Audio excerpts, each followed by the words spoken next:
You're having a tough time moving a solo along. Just start on a non-chord tone, especially some of the suspended notes, like the 4 or the 2. If I have my A major here, and I come in with a 4, it's gonna want to move somewhere. You know what I mean? If I come in with a 2,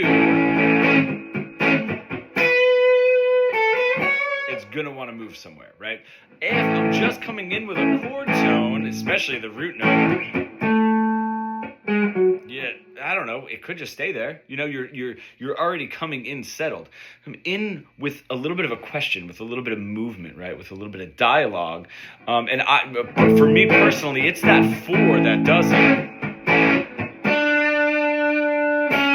That 4 really wants to move. Now, if that's not very exciting, you can sort of frame it. What I mean by frame it is 4, or whatever the tone is going to be, right? That's going to be the aim, but you don't have to just play that. So if I have that 4 in my mind,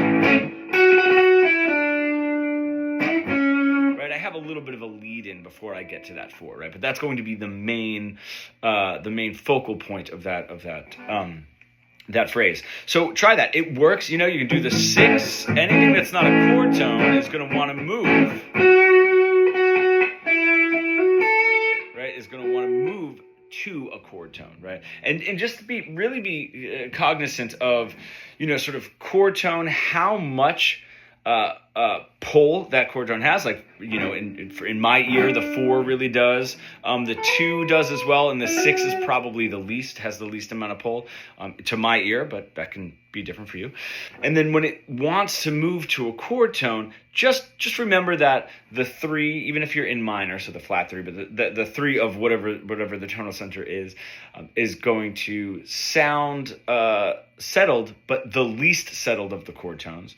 The 5th is going to be a little bit more settled, and then of course, when you get to your root note, it's almost as though that paragraph or that story ends, and we're sort of onto the next scene. It's minor. From here in B minor, right? That 2. You know, if I'm playing in B minor, that 2 is definitely going to have the same pull, right? And then if I go to that 4. It's going to have that same idea. The notes, obviously, in minor are going to interact a little bit differently, whether it's a 6 in Dorian or a flat 6 is going to be different than the 6 in major. If you're a guitar player sort of stuck in that really boring guitar solo plateau that we all get stuck into, you really want to bridge the gap between your creative ideas and what you're able to play. Becoming fully fretboard fluent, comment pro below, and we can get started.